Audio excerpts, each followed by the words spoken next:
The Honourable Brad Pettit. Thank you, President.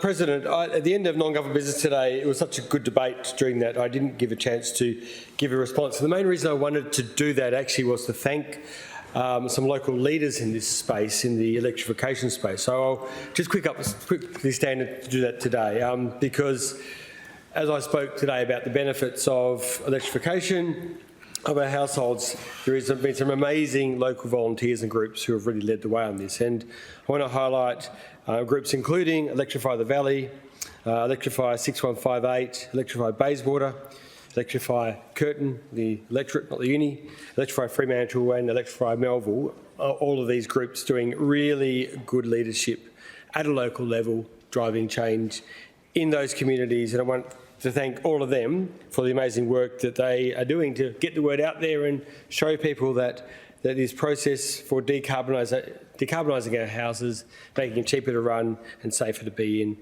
can work and it isn't that hard. But while I'm up, I might just quickly respond to a couple of quick things that were raised during that debate earlier today.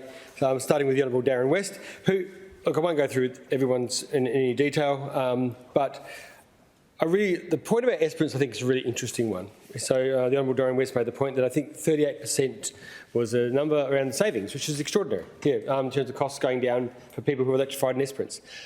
And I just thought that was a beautiful way of making the point that I was trying to make in the whole of the day, was saying, I think it's great that people in Esperance are saving 38% on their power bills.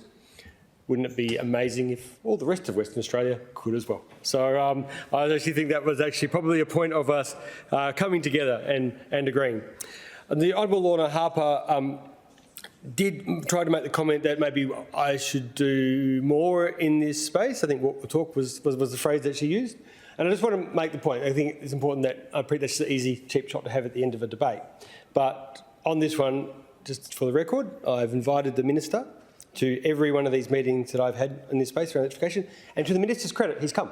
So we've actually held, on the first one we had for Climate Positive Perth, the Minister came, which was great, and then on meetings after that where he couldn't come, he has sent his advisors to several of those meetings. So I just want to be clear that I am walking the talk and doing that and working with these local groups and certainly getting up in here as well. I will do everything I can in this space and I raise these things today because I hope that more of us can do that.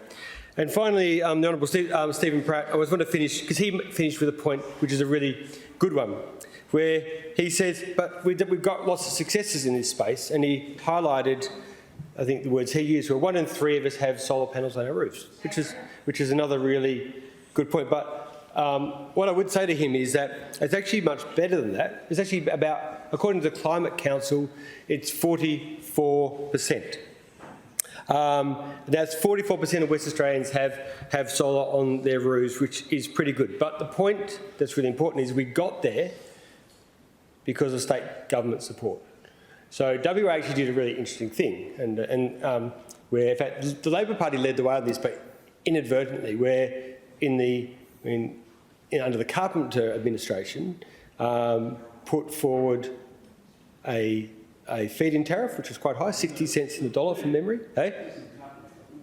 No, it was, and you can correct me if you like. But I understand what happened was that promise was made by the Carpenter government, which the Barnett government, including the Minister Collier, matched. And then well, I think we'll go back and double check that then it was matched quite rightfully or initiated. But at least, I think, sorry, the point is not who did it first. The point is government actually got in and did a feed-in tariff that meant solar could happen and actually made it work. And that was a really fundamental point. And that's why Australians, and we're not the only state that did that, but we have one of the highest percentages of solar in the world, 44% on our roofs. I think we're only just behind South Australia and Queensland in terms of being the highest in the country, which is fantastic. So I just want to say that is a good news story, but we've got to back that lessons we learned from that around actually how it works. All right, I'm not going to take any more time other than I want to read and finish with a quote from two very good friends of mine, Roy Lewison and Professor Peter Newman, who wrote an article about this recently. And there's a small bit of this where I think it's a nice place to finish, where they write, If renewable energy is the first taxi off the rank in the path to decarbonisation, the second has to be the electrification of households and transport. Electrifying a household can be somewhat straightforward. Ensure your hot water system is from a heat pump. Your space heating and cooling is via an internal heat pump or a reverse cycle air conditioner, and your cooking appliances, an electric oven and induction cooktop. Total electrification is inevitable. Thank you.